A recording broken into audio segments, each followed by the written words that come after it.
Hola, sean bienvenidas, bienvenidos. Vamos a iniciar este estudio del Evangelio según el Espiritismo. El día de hoy vamos a revisar algunas preguntas que se hacen. Por ejemplo, si se debe poner término a las pruebas del prójimo, es una de las preguntas que se hace referencia. Y otra que también podría ser interesante, si es conveniente abreviar la vida de un enfermo que sufre, que aparentemente no tiene esperanza de curarse. Ejemplo. Y cuándo corresponde, cuándo el sacrificio de la propia vida tiene mérito o no lo tiene. Entonces son los temas que vamos a tocar el día de hoy. Y bueno, les agradecemos su participación, su presencia en esta sesión. Vamos a hacer una pequeña oración de conexión. Me voy a quitar aquí para podernos concentrar. Entonces vamos a hacer unas respiraciones profundas, suaves. Agradecemos a la espiritualidad mayor la oportunidad de estudiar esta enseñanza, sobre todo tratar de dilucidar cuál sería el contenido que podemos aplicar o recordar en nuestras vidas, y le pedimos que seamos asistidos, protegidos, resguardados, iluminados para tener la claridad, el discernimiento y que podamos asimilar este conocimiento, que es tanto para las personas que estamos encarnados como también aquellas entidades desencarnadas que también pudieran participar de este estudio. Le pedimos al Maestro Jesús que bendiga este estudio y que proyecte su radiación en esta vibración que vamos a iniciar. Gracias. Gracias y que así sea. Pues muy gentiles, vamos a iniciar. Mm,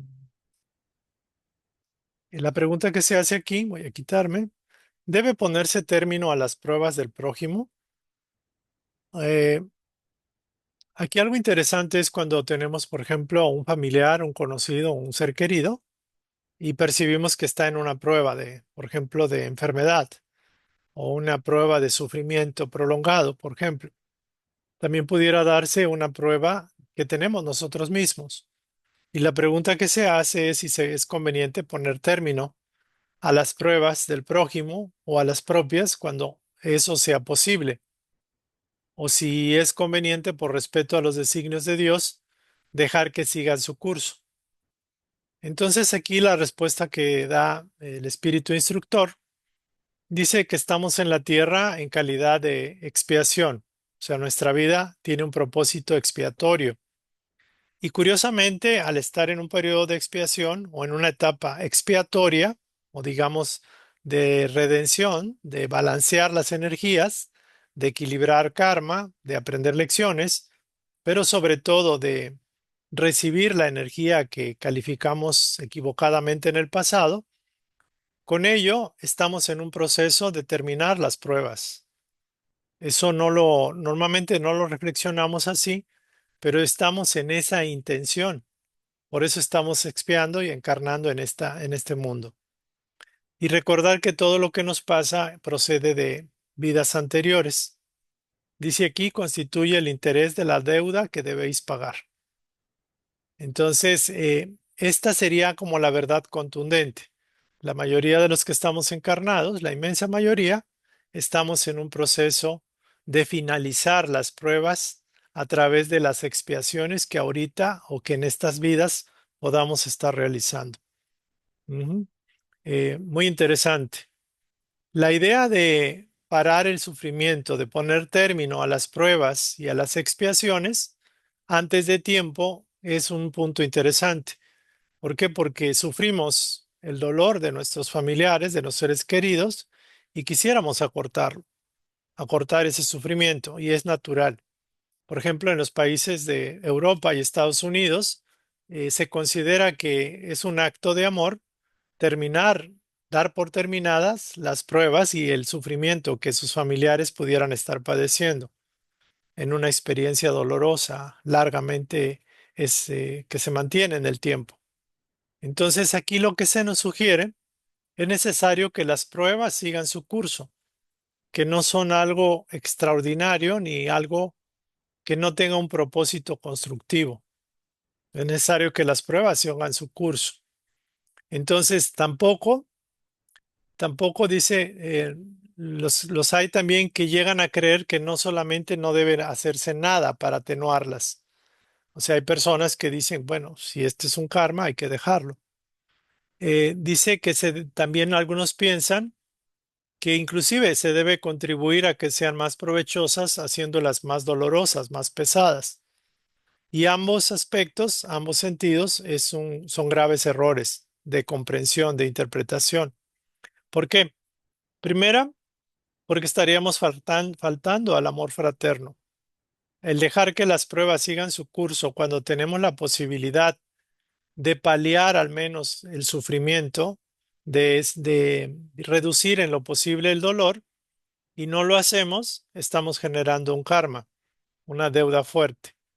Pero también, si consideramos, hay algunas enseñanzas, por ejemplo, los hinduistas, que pudieran considerar que el karma es meritorio doblemente si le cargamos más de parte de nosotros el sufrimiento. Entonces, esto es un gravísimo error. ¿Por qué? Porque no sabemos el destino o el propósito ni la prueba que se está viviendo, nuestro semejante, no conocemos el curso. No sabemos de qué manera la providencia divina puede poner un término que está establecido en los planos superiores. No necesariamente uno debe de hacerlo, porque uno no comprende los designios divinos. Por ejemplo, dice, ¿sabéis si la providencia no os ha elegido no como un instrumento de suplicio para agravar aún los padecimientos del culpable, sino como instrumento balsámico de consuelo para curar las heridas, para cicatrizar las llagas? Entonces, aquí hay un interesante punto en el cual todos somos invitados a desarrollar ese amor compasivo por el que sufre. Quizás sea en un momento temporal donde cruzamos nuestros caminos, pero ciertamente que tenemos esa posibilidad de aprovechar la oportunidad que se nos concede. Y muchas veces por ignorancia, por negligencia, por orgullo, dejamos pasar la oportunidad. Entonces, cuando veáis a alguno de vuestros hermanos que sufre, no digáis es la justicia de Dios y es preciso que siga su curso. O sea, no es así. Decid por el contrario, veamos qué medios nuestro Padre misericordioso ha puesto a mi alcance para aliviar el dolor de mi hermano. Veamos si mi consuelo moral, mi apoyo material y mis consejos pueden ayudarlo a sobrellevar esta prueba con más fortaleza, con más paciencia y resignación.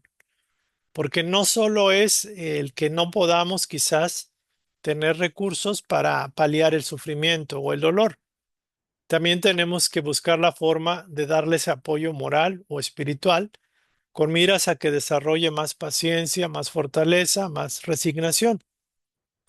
Veamos, dice, incluso si Dios ha puesto en mis manos los medios para hacer cesar ese dolor.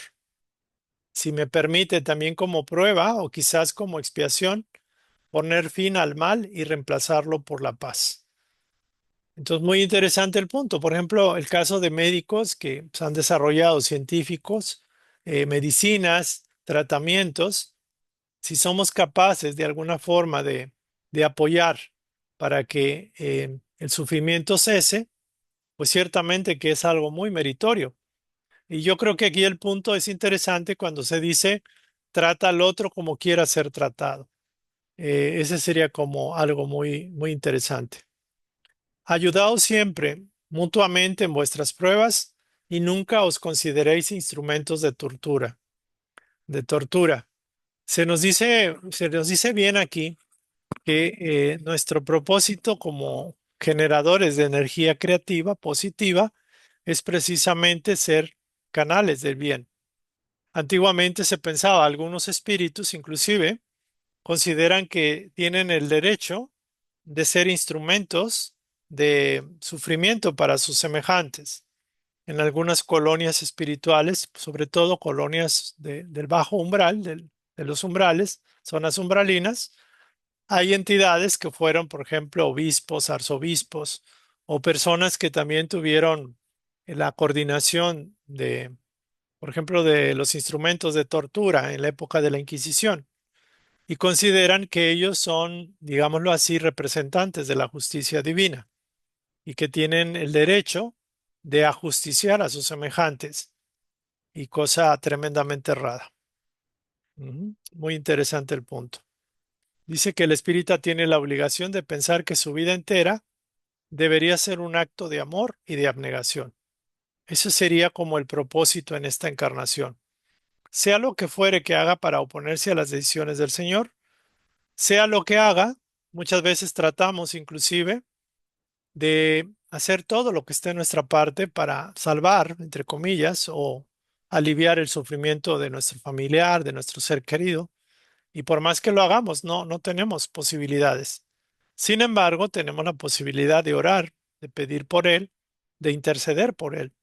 Y de alguna forma es parte de un proceso de desarrollo del amor en nosotros mismos. Hacer por el otro lo que quisiéramos para nosotros. Algunas veces cuando uno tiene una enfermedad del tipo que sea, una inspiración que nos llega es pedir para la curación de otros enfermos que tienen la misma característica, el mismo síntoma.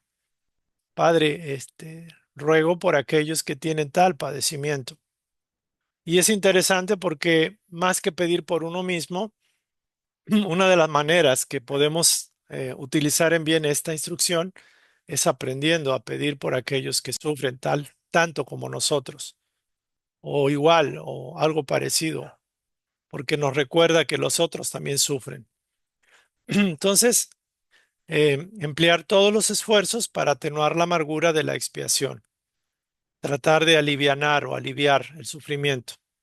Con todo, solo a Dios le compete interrumpirla o prolongarla, la expiación según lo juzgue conveniente. Y aquí pareciera que es un Dios autoritario, impositivo, como si no tuviera, bueno, es que es Dios, le compete interrumpirla o prolongarla según le plazca o lo juzgue conveniente.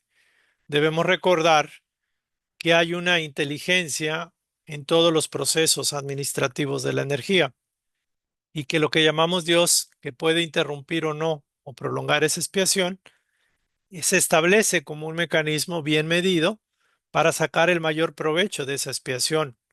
Es decir, la expiación se va a aliviar o alivianar o minimizar cuando ya tiene el alma suficiente aprendizaje con miras a que no vuelva a repetir, válgase, la prueba o el daño que él ha establecido para él o para otro.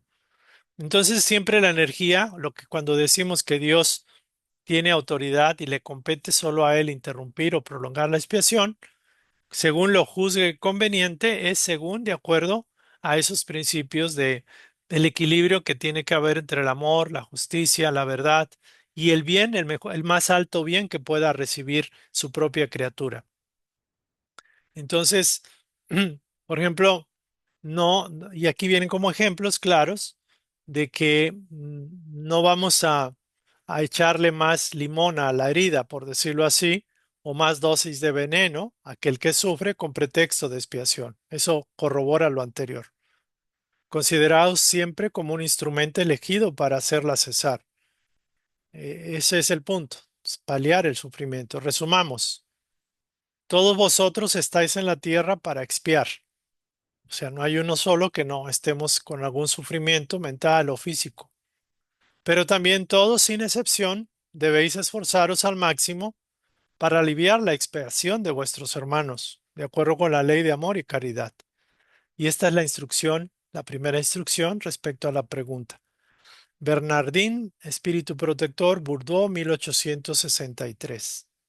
Entonces, esta sería una pequeña instrucción muy interesante. Si es conveniente poner término a las pruebas del prójimo cuando eso sea posible, o por respeto a los designios de Dios, hay que dejar que sigan su curso o hacerlo más fuerte, la prueba. Entonces ya quedó bastante claro. Entonces, si hubiera algún comentario, alguna pregunta, por favor, vamos comentando. Adelante, por favor, bienvenidas, bienvenidos todos. ¿Alguien tiene algún comentario, alguna pregunta, alguna participación, por favor?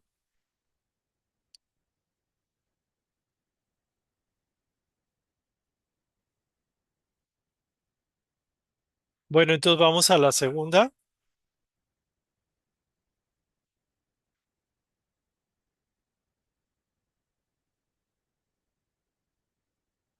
Vamos entonces a la segunda pregunta. ¿Será lícito abreviar la vida de un enfermo que sufre sin esperanza de curarse? Esto se hace muchas preguntas cuando la persona está en una enfermedad terminal o está en una agonía que no termina, válgase, o bueno, que si será lícito abreviar la vida de un enfermo que sufre sin esperanza de curarse. Y aquí damos por hecho que ya no tiene cura, que ya no tiene esperanza. Y esto algunos médicos o especialistas pudieran ser fatalistas en su diagnóstico. Ellos, con sus estudios, pudieran catalogar al paciente que le quedan 3 o 6 meses o un año de vida o lo que sea.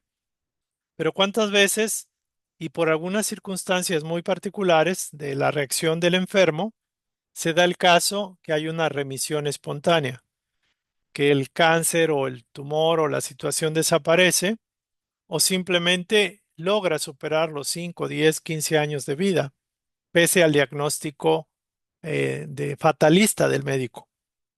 Entonces, este es un primer punto. Y el otro punto es el principio de que aún esa expiación o ese sufrimiento prolongado, que a nadie nos gusta, ni nos gusta ver en los demás, sobre todo personas que amamos, pareciera que no tiene un propósito o un fin constructivo. Entonces dice, un hombre agoniza, presa de crueles dolores. Se sabe que su estado es desesperante. ¿Será lícito ahorrarle algunos instantes de angustia precipitando su fin? ¿Será lícito quitarle ese sufrimiento, pero acortarle la vida de sufrimiento? Y dice, ¿quién os concedería el derecho de prejuzgar los designios de Dios? ¿Acaso no puede él conducir a un hombre hasta el borde del sepulcro y luego sacarlo de allí, a fin de hacerlo volver en sí y modificar sus pensamientos? Aquí hay un interesante un punto. En la expiación, las pruebas, los sufrimientos, el hecho de estar en una situación que pareciera dolorosa, negativa, frustrante, pareciera que no sirve para nada porque contradice nuestras intenciones y deseos. Pero aquí hay una palabra, unas palabras clave, a fin de hacerlo volver en sí, es decir, tomar conciencia y modificar sus pensamientos, sus creencias, sus convicciones, su forma de ver la vida. Aunque un moribundo haya llegado al último extremo, nadie puede decir con certeza que haya llegado su última hora. ¿Acaso la ciencia no se ha engañado alguna vez en sus previsiones? Dice, sé muy bien que hay casos que, con razón, pueden ser considerados desesperantes. Sin embargo, aunque no quede ninguna esperanza fundada de un regreso definitivo a la vida y a la salud, no hay innumerables ejemplos en los que el enfermo, en el momento mismo de exhalar el último suspiro, se reanima y recobra sus facultades por algunos instantes. Pues bien, es posible que en ese momento de gracia, en esos instantes que se le da la oportunidad de un segundo aliento, de unos momentos de recuperación, se le conceda, sea para él de suma importancia, porque ignoráis las reflexiones que ha podido hacer su espíritu durante las convulsiones de la agonía y cuántos tormentos puede ahorrarle un solo instante de arrepentimiento. Entonces aquí lo que nos mueve y lo que nos hace como entender y profundizar es que todo tiene un propósito constructivo, aún el dolor, el sufrimiento, y que el objetivo de Dios es precisamente que la conciencia despierte, sea consciente de sí misma y retome o tome nuevas perspectivas, nuevos enfoques, una comprensión más alta, más despierta, que aprenda paciencia, renunciamiento, que aprenda compasión al sentir su propio sufrimiento. Un solo instante, un solo momento en esta vida física de reconvención, de cambio, de transformación, puede ahorrarle muchísimo tiempo, entre comillas, en los planos invisibles, en los planos del espíritu. Imagínense que muchos de los que desencarnan, que desencarnan en odio, en resentimiento, en ira, en rebeldía, en falta de perdón, simplemente por ese pequeño detalle de actitud, actitud mental, de no querer soltar, de no querer cambiar ese circuito de vibración, pues ciertamente que se la pasan por muchísimo tiempo, en el no tiempo, en lo que no consideramos tiempo, una, entre comillas, eternidad para ellos, un sufrimiento prolongado. Entonces la vida nos invita, nos busca que todas las lecciones necesarias para que el propio individuo despierte se le otorguen. Nada está de más ni de menos. Ciertamente que el materialista que ve únicamente el cuerpo y que no le importa nada del alma, pues no va a poder comprender estas cosas. Aquel que dice, sí, la eutanasia va, el aborto va, el suicidio, etcétera, cuando ya no puedes, todo eso lo procura el materialista.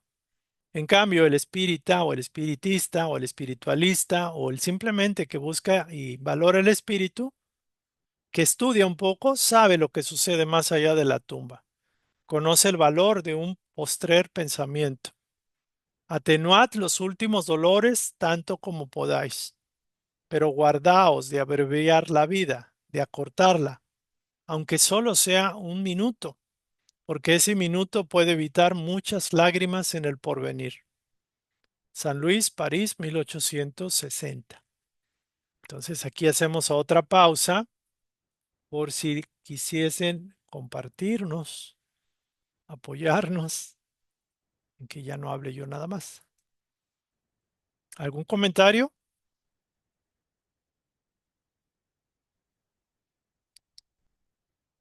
¿Algún ¿Puedo, comentario, Laura? puedo comentar algo? Adelante. Ah, aquí habla de si es lícito, la pregunta ¿es lícito abreviar la vida de un enfermo y sin esperanza de curarse?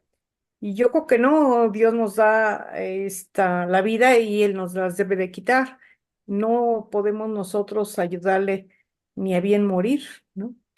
Y que la gente cambia cuando se ve tan vulnerable ante la pérdida de la muerte o la enfermedad por el sufrimiento, que su conducta sí la cambia mucho. Me tocó estar en un hospital donde llevaban a todos los presos y ahí los teníamos que curar. Y ellos, ya que están en un hospital y se ven tan vulnerables ante una enfermedad, se vuelven dóciles, cariñosos, amables, cambian todo. Yo creo que eran de otra forma, pero ahí es otras personas las que están, definitivamente. Entonces, pues yo creo que es válido darles hasta el último momento una esperanza de vida. Muy bien, Laura. Usted es doctora y sabe, ¿no?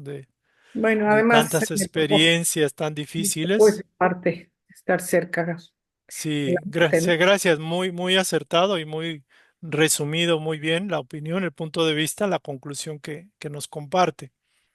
Cuando alguien ha tenido oportunidad de estar en un hospital y casi nunca ha estado, uno puede ver, puede presenciar tanto sufrimiento, tanto dolor, y realmente lo conmueve. O sea, muchos no quieren entrar a un hospital, ni siquiera, pero lo cierto es de que presenciar el dolor de los demás, obviamente, de los familiares, de los seres muy cercanos, pues es mucho más doloroso, porque de alguna forma se siente, se percibe, pero es interesante esto. Entonces, curiosamente, lo que la vida, de alguna forma, el conducir a alguien, darle facilidades, comodidades, no le ayuda, está la otra cara de la moneda, que es el sufrimiento, que es la enfermedad, que es la expiación, las pruebas, los reveses de la vida. Entonces, creo que uno aprende mucho. Digo, Casi nadie quiere sufrir ni padecer ni nada. De hecho, es natural. Pero lo cierto es de que aprendemos muchísimo, muchísimo aprendemos. Sale. Pati, por favor. Bueno, ¿me escuchan? Sí, Ah, ok. Es que le puse micrófono, entonces estoy probando también. adelante. Por el comentario, muchas gracias, agradezco. Oye, pues siguiendo con el mismo tema de la doctora, eh, eh, no tanto como ayudarles a morir, Claro.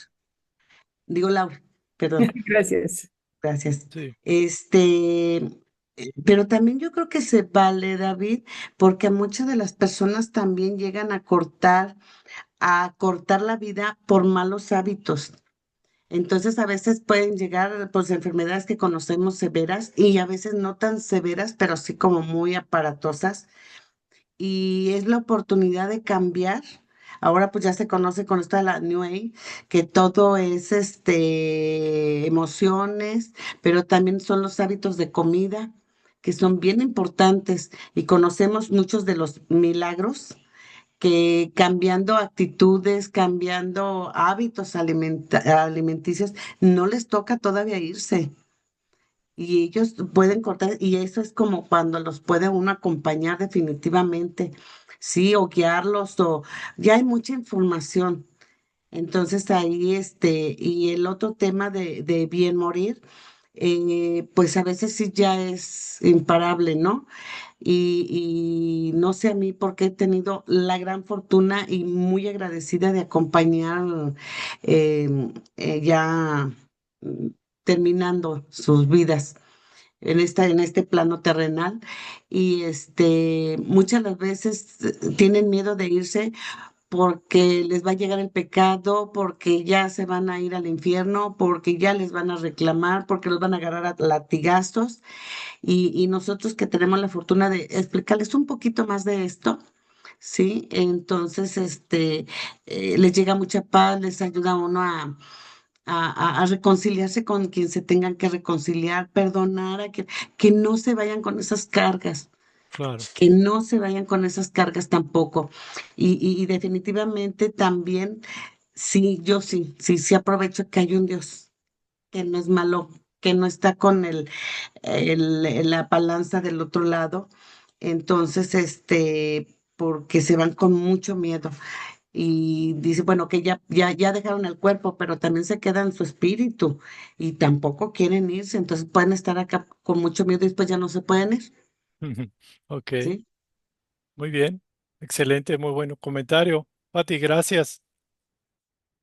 Voy a recordarles que en el libro, ¿qué? Los entretelones de la obsesión, más o menos el título, de Divaldo Pereira, habla sobre el caso de un padre de familia que era muy, muy duro, muy difícil con la familia.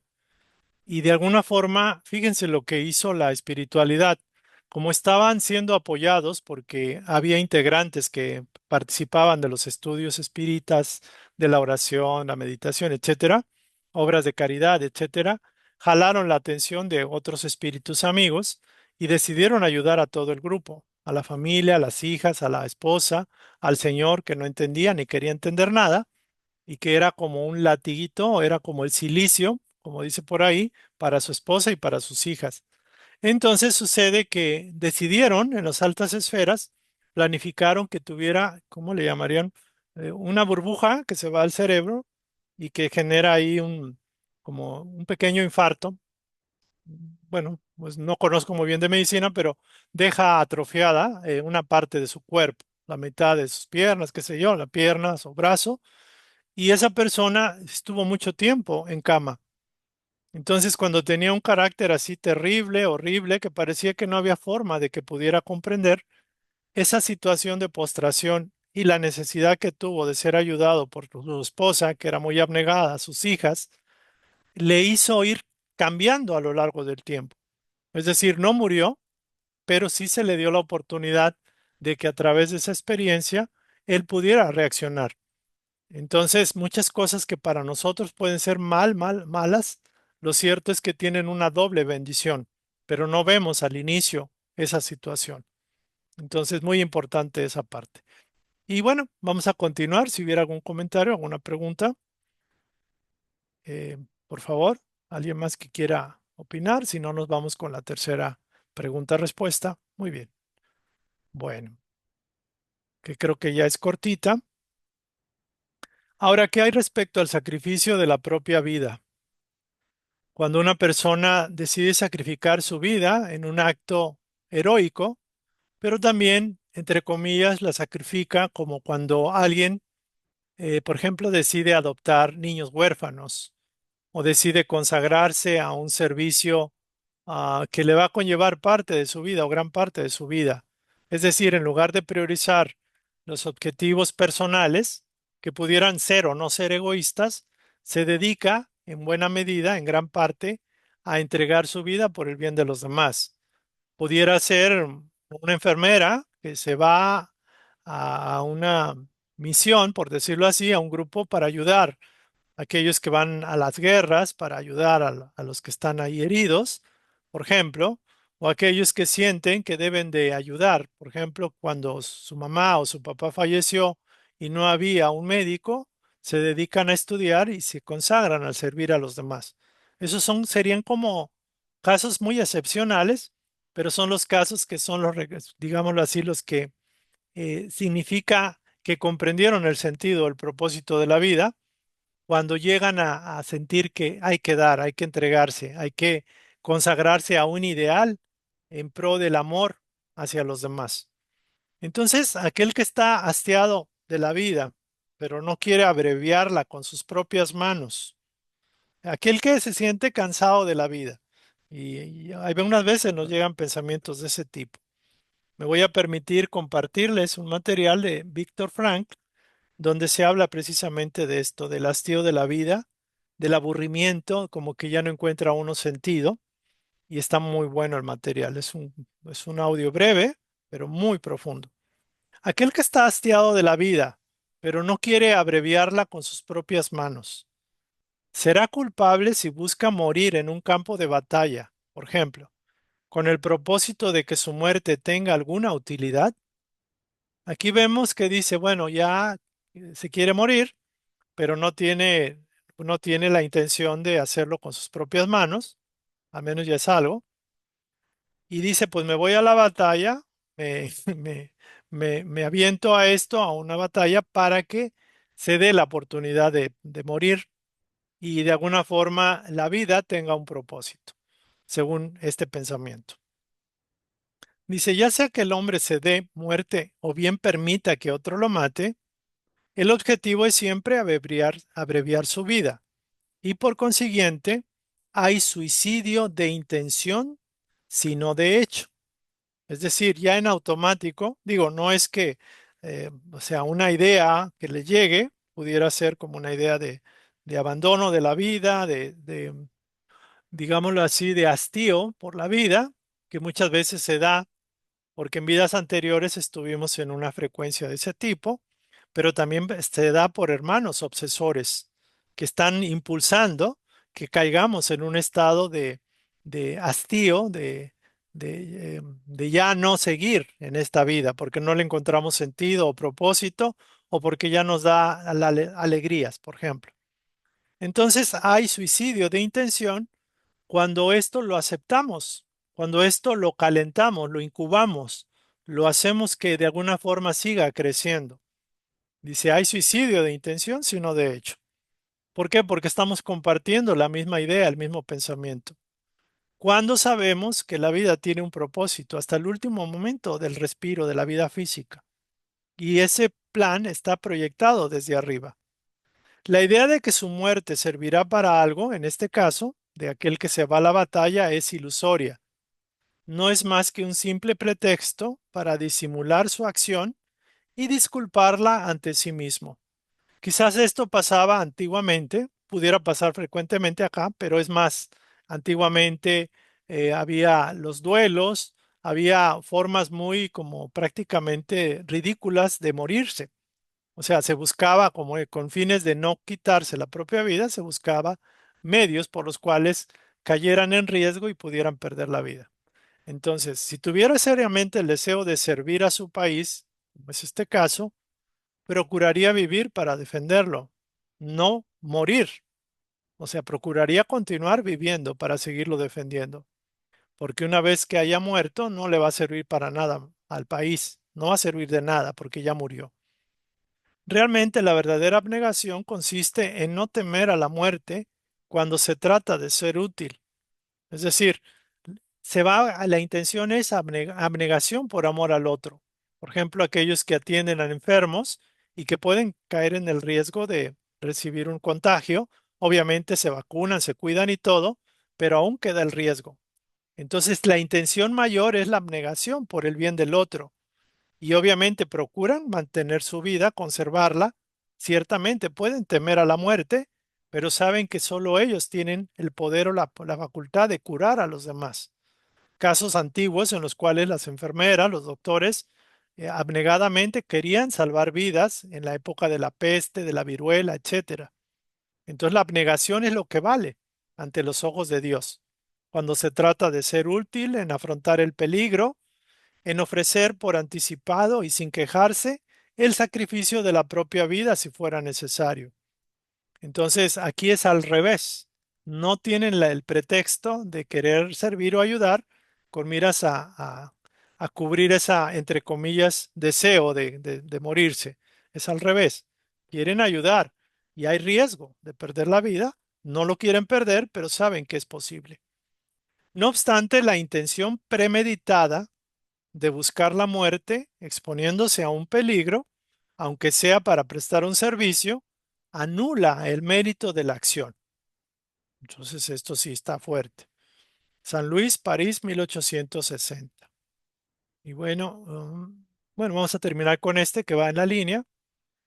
Si un hombre se expone a un peligro inminente para salvar la vida de uno de sus semejantes, por ejemplo, ven que alguien se está ahogando, un niño, por ejemplo, y la persona se avienta para salvarlo, sabiendo por anticipado que eso le puede costar la muerte, ¿puede ese acto considerarse un suicidio? Esto es al revés. Desde el momento en que no existe la intención de buscar la muerte, no hay suicidio, sino sacrificio y abnegación, aunque se tenga la certeza de perecer. ¿Cuántas personas, por ejemplo, un bombero que se avienta, se mete por rescatar, casi rescata a todos, pero escucha el lamento de una niña que se quedó y ya está por derrumbarse la construcción y él dice, bueno, me parte el alma escuchar a esa niña y mi deber es salvar vidas. Y se avienta y en ese inter quizás puede rescatarla, quizás no, y muere en el intento. Entonces, ahí hay sacrificio y abnegación profunda por el bien. Amar al otro como a sí mismo. Ahí está demostrando que está cumpliendo ese principio, ese precepto divino. Pero ¿quién puede tener esa certeza? ¿Quién podrá asegurar que la providencia no reserva un medio inesperado de salvación para el momento más crítico? ¿Acaso no podría ella salvar incluso a alguien que esté frente a la boca de un cañón? Muchas veces la providencia quiere llevar la prueba de la resignación, es una manera de interpretarlo, hasta su límite extremo, y entonces una circunstancia inesperada desvía el golpe fatal. San Luis, París, 1860. Esto es una interpretación de cómo se percibe, cómo se percibía antiguamente. Lo cierto es de que algunas veces alguien está predestinado, por decirlo así, a ofrecer su vida en pro de rescate de otra persona cuando había sido al revés. O sea, quizás esa misma persona decidió en esta encarnación, entre comillas, sacrificarse por la salud del otro, por ejemplo. Y se da el caso que puede suceder así. Se da el caso que no necesita, como ya tiene tanto impulso, tanta intención, ya demostró que efectivamente lo haría, se ve que no es necesario y que tiene más aprendizaje, más enriquecimiento para él y para otros, el que permanezca en la tierra. Pero eso solo, entre comillas, la divina inteligencia lo sabe. Entonces aquí terminaría. Bueno, esto lo vamos a dejar. Ah, no, ya estamos terminando. Creo que ya terminamos. Bueno, provecho de de los padecimientos para el prójimo. Y ya con esto terminamos. Aquellos que aceptan sus padecimientos con resignación, por sumisión a la voluntad de Dios y con miras a su felicidad futura, trabajan solo para sí mismos, no pueden hacer que sus padecimientos sean provechosos para otros. Aquellos que aceptan sus padecimientos con resignación, por sumisión a la voluntad de Dios y con miras a esa felicidad futura. Bienaventurados los que sufren, porque ellos serán consolados, por ejemplo. Dice que esos padecimientos sí pueden resultar provechosos para otros, a nivel material, también a nivel moral. Materialmente, obviamente, si el trabajo, las privaciones, los sacrificios, el esfuerzo de esa persona contribuyen al bien del prójimo, al bien material. Eso sería una forma, cuando una persona se restringe su consumo con miras de ayudar a otros que nada tienen. Eso es un mérito. Pero también moralmente, por ejemplo, cuando demuestran esa fe, esa confianza en Dios, pese a las circunstancias que estén viviendo. Ese es un ejemplo de poder de la fe. Y esto puede ayudar como ejemplo a las personas que sufren, a los desdichados, que les cuesta resignarse y aceptarlo. Cuando vemos que alguien sufre más que uno y con todo y todo mantiene su fe y su confianza y aún su alegría. Entonces, ese ejemplo tan meritorio ayuda a salvarlos de la desesperación y de sus funestas consecuencias en el porvenir. Entonces, este es de San Luis, París, 1860. Ujú. Por ejemplo, aquí muchos seres hemos tenido ejemplos muy altos de entrega, de sacrificio, aún no conocidos en general. Hay muchos casos en silencio que están haciendo su labor y que solo Dios puede verlos. Y bueno, aquí ya estaríamos terminando. Si quisieran comentar algo, aquí estamos terminando ya este capítulo, que es un capítulo muy interesante. Si esto lo pudieran aplicar en Estados Unidos, en Europa, los que toman como algo muy fácil la eutanasia, etcétera, pero bueno, todavía no tienen este conocimiento. Ojalá les llegue. Entraremos estudiando el capítulo 6, el Cristo Consolador, para la próxima sesión. Si tuvieran algún comentario hasta aquí, si no hay ningún comentario, entonces vamos a hacer un cierre de esta sesión. Yo quiero preguntar algo, ¿puedo? Adelante, claro. Es a ver, quiero que me quede claro el hecho de que Sí. una persona se sacrifique como los santos o como Santa Teresa de Calcuta, ella, quiere decir que ella se buscó una enfermedad para poder morir, o quiere decir que ella sí realmente um, fue muy apegada a la religión o a su creencia, en donde es capaz de dar parte de su tiempo y vida para el bien de otros. Muy interesante. Casos de personas que se deciden consagrar su vida a la religión, por ejemplo, Ujú. católica o cualquier tipo. De alguna forma ellos interpretan y aceptan, entre comillas, el llamado y se canalizan por alguna institución del mundo, como puede ser una institución religiosa. ¿Qué mérito tiene el hecho de que la persona, entre comillas, se sacrifique por los demás? Realmente el único mérito es la calidad del amor que manifieste, la calidad de la intención, del verdadero preocupación, del verdadero sentido empático por el prójimo. Si está esto, es válido y meritorio ese amor. Si no lo está, si se hace por convencionalismo, por rutina, porque se debe de hacer, no tiene tanta validez. No digo que no la tenga, pudiera tenerla, pero realmente aquí lo que se demuestra es el grado profundo y auténtico de amor que puedas tener y que puedas desarrollar. Y eso no siempre lo sabemos. Pudiera ser una religiosa, un religioso que consagró su vida, entre comillas, a Dios o a Jesús, a lo que sea, y que aparentemente está cumpliendo. Pero tenemos que, bueno, solo Dios podría valorar la intención auténtica, la sensibilidad, la compasión, la abnegación por el bien del otro, la empatía que pueda surgir en nuestra alma y que con ello podamos hacer obras de bien, de amor y de caridad. Solo Dios lo sabe. O sea, aquí no, o sea, la Madre Teresa se dice que fue muy abnegada y todo, yo no lo discuto, pero ciertamente hay prejuicios religiosos que dice, ah, no. tiene que sufrir, por ejemplo, y que ella quizás algunos dicen que alentaba el sufrimiento porque era meritorio ante Dios. Y eso es un craso error. O sea, ahí no va, no es así como tal. Sin embargo, solo Dios sabe y puede valorar el pro y contra de la experiencia y del servicio que da el propio individuo. Cierto. Yo lo vería así porque hay casos, versiones Mm. digámoslo así, descalifican un poco la obra de Teresa, la Madre Teresa. Hay otros que lo ponen como un ejemplo máximo, pero Ya. yo no estaría en la posibilidad de poder valorarla, porque no me corresponde. ¿Vale? Y principalmente esta parte donde la religión católica promueve mucho que el sacrificio es lo que, seguir la cruz como Jesús, ¿no? Por decir. Claro. Sí, Y sí, ahora sí. con lo que he aprendido acá, pareciera que no, ¿no? No Es es así. que no es del todo así. De hecho, creo que ese se ha alineado, se ha desviado un poco el concepto de la cruz. La cruz debe ser el sentido de que estamos inclusive crucificados por nuestra parte humana y que de alguna forma estamos recibiendo lo que hemos sembrado. Pero realmente no es el objetivo que perdure la cruz. O sea, la ley de karma, causa y efecto, inclusive con el mismo ejemplo de Jesús, fue liberado ese concepto a través de la ley de la, digámoslo así, de la compensación, a través del amor, a través de la gracia, del principio de la gracia. El principio de la gracia significa que el amor supera el karma, el amor supera el sufrimiento, que inclusive el sufrimiento puede minimizarse cuando el individuo aprendió la lección a través del amor, aprendió a ser un canal de amor.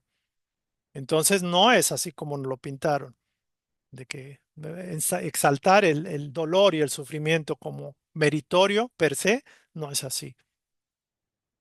¿Vale? Bueno, mm, lo seguimos revisando en la próxima sesión. Gracias. Gracias, Laura, alguien que quiera ayudarnos con la oración para hacer el cierre, por favor.